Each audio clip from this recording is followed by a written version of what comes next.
famous around the world, please welcome the Fantastic Four.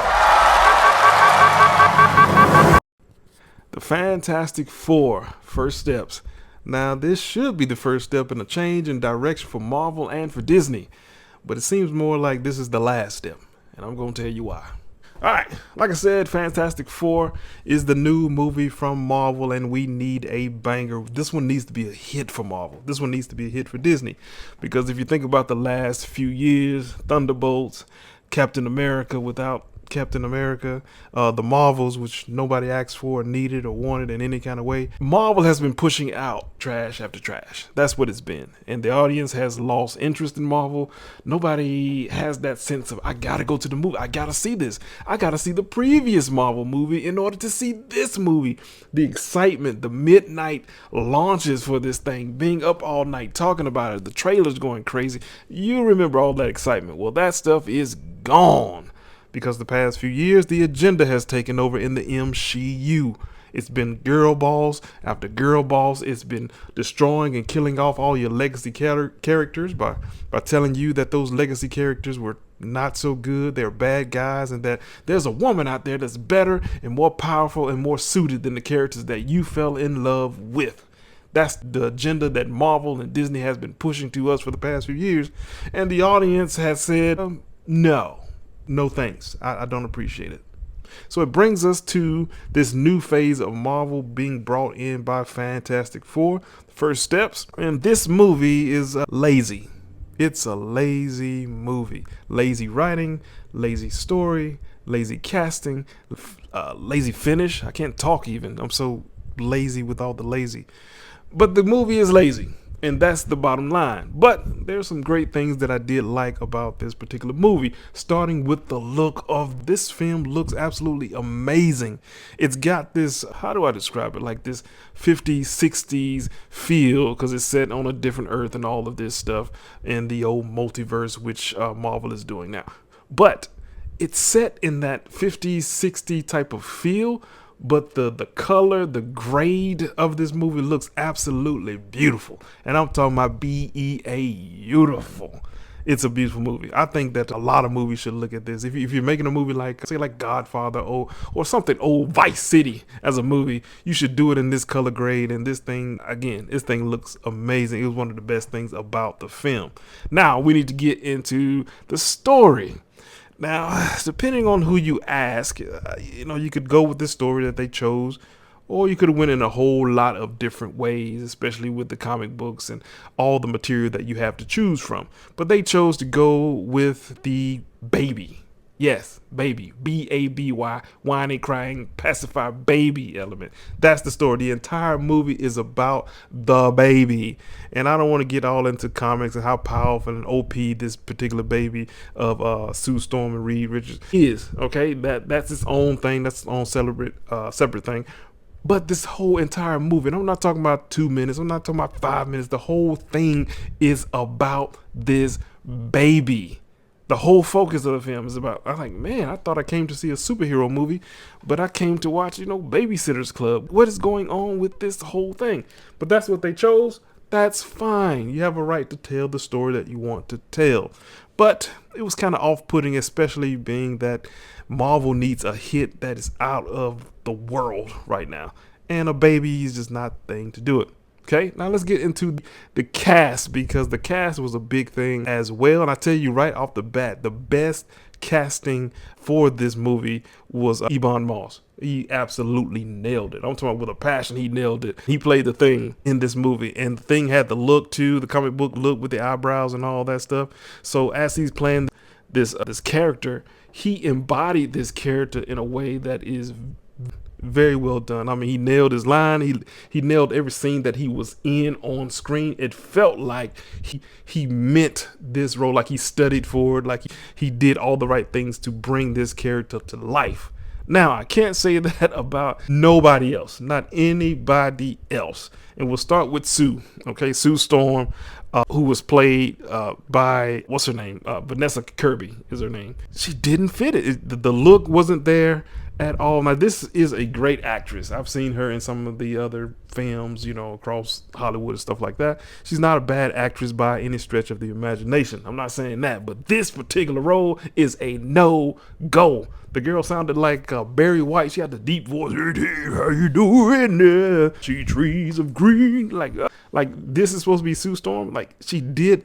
I saw her on screen and I didn't see Sue Storm. I saw some actress from somewhere else. It just did not fit. Again, the look wasn't there, the sound wasn't there, and the chemistry between her and old Pedro, who we'll get to in a second, it just did not connect. It looked like they were pretending.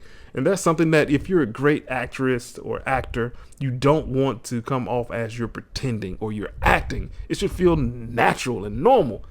But it didn't. And she was a big part of the film, obviously. A lot of lines, a lot of dialogue, a lot of scenes all over the place, and it just did not work. So it hurt the film. Period. Now, Human Torch. Let's go on to him. This is one of my favorite characters in all of just superhero-dom because he's dealing with fire, right? When you're dealing with fire, you're talking about me. Henry likes to deal with fire. Henry and fire. All right, Joseph Quinn plays this Human Torch, who's the brother of Sue Storm. And this character is supposed to come off as, witty but comic-like. He's got the snatch lines. He's got the boom. He's the comic relief for the whole entire film. But again, he does not embody it. When you see this guy on film, you remember like the old films when you're watching an old teenage movie and they have a teenager in the movie that is not a teenager. The guy's like 40 years old trying to play an 18-year-old on screen. That's what I got every time this guy was on screen. And because the writing was so lazy, it could be more so that the lines just didn't hit. The lines just weren't there. And, the fact that he may not be hitting those lines the way that they should hit. There are a lot of comedic lines that came from him that even in the theater that I was in, people were just like, what? Like, was that supposed to be funny? It wasn't good. It just did not land. He didn't look the part. He didn't fulfill the lines the way that they should. I thought they should be. The character just was empty. It was void. Okay? Now, let's get to our buddy old Pedro Pascal. The guy that's in every single movie in Hollywood. I wonder why that is.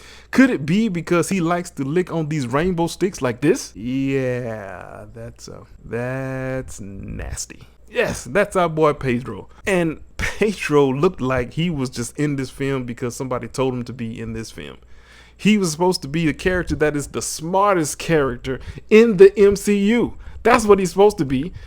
But I didn't believe that he was the smartest character in the room during this film. It always came off like he was void or something, like he was depressed, like he was just sad, like he was just empty, like he was just like, I'm just here. I'm supposed to be smart, and they wrote these scenes that make it seem like I'm smart. Look, I'm doing calculations on a board. I'm supposed to be smart, but it doesn't feel like it. Not only that, you rarely see his powers throughout the film. You rarely see his powers. You rarely see Sue Storm's power.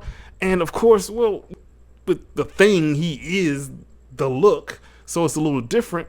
But Johnny's, or the Human Torch's, his powers were always shown. Maybe because fire is easy to make in Hollywood now. It's cheap and all this stuff, and it's more expensive to make Sue Storm disappear, or it's harder to make Pedro stretch and stretch out and wrap around things and all that stuff. Maybe that's more difficult. Maybe that's more expensive. I don't know. But you forget throughout the movie that these are actual superheroes. And maybe they did that on purpose. Maybe they wanted you to feel more of the human aspect of these people, especially since the whole thing is about a baby, a freaking baby, goo gaga baby. Maybe that's what it was. And maybe I'm just wrong because I didn't want to see a baby movie. Now, let's get to the biggest of the casting. Which one caused the most attention? Which one caused the most chaos all across online and the manosphere and everywhere else? Julia Garner.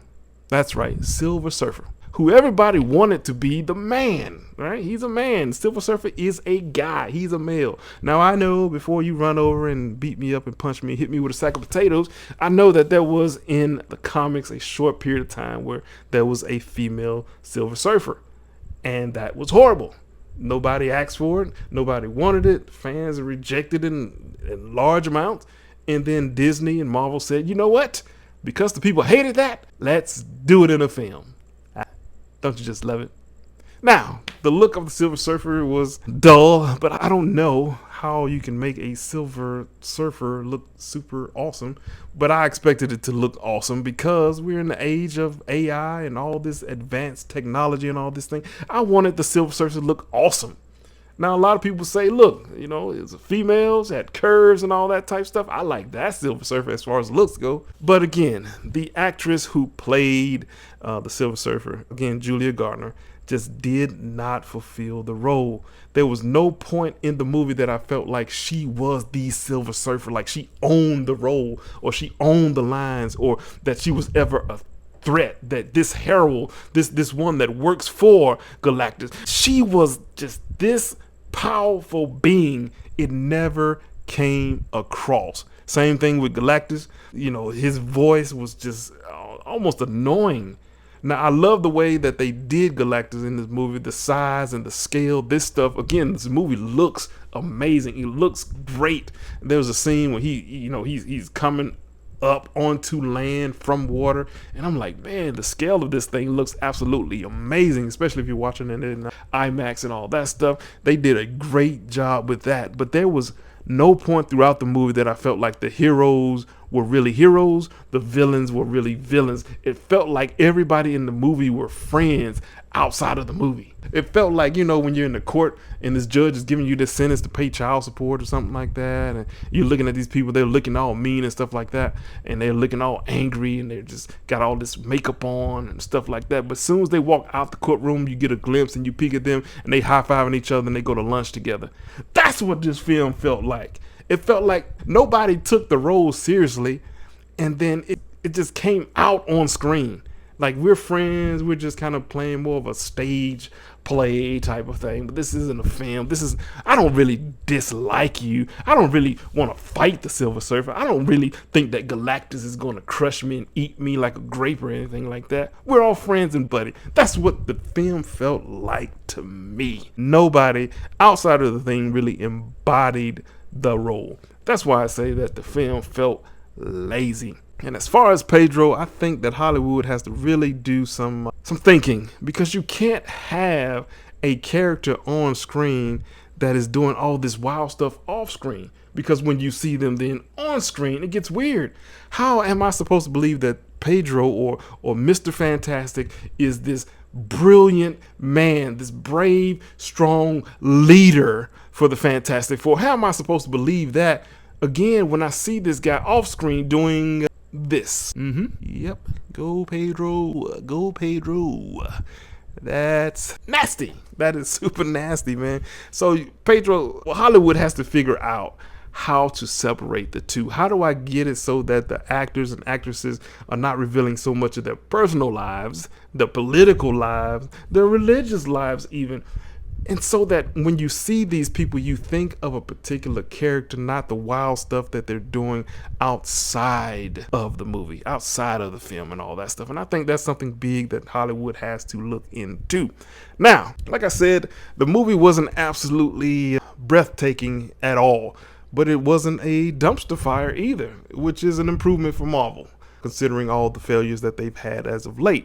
But I'm going to show you just how far Marvel has fallen, because I'm going to let you show me something, okay? So look at these people on the screen. These are people from the film, right? You see these people? Look at all these beautiful, awesome people that is on your screen, right? All right, these people were in the film. Now, if I were to ask you, please take one guess at who's going to be the real hero of this Marvel film. Who's going to be the hero? Who's going to be the one to save the day? Now, you're looking at the screen and you're thinking about a person, aren't you? Yes. And that person is the person, of course, who's going to save the day. And the reason that you know that is because Marvel is full of the agenda, and they have been full of this particular agenda for a very long time. So Marvel has not changed. Disney has not changed. Again, as long as Bob Iger is there, it's not going to change. As long as Kevin Feige has a job there, it's not going to change. As long as BlackRock is still funding this whole thing, funding these agendas, these narratives will not change, and you just proved that because you already know the ending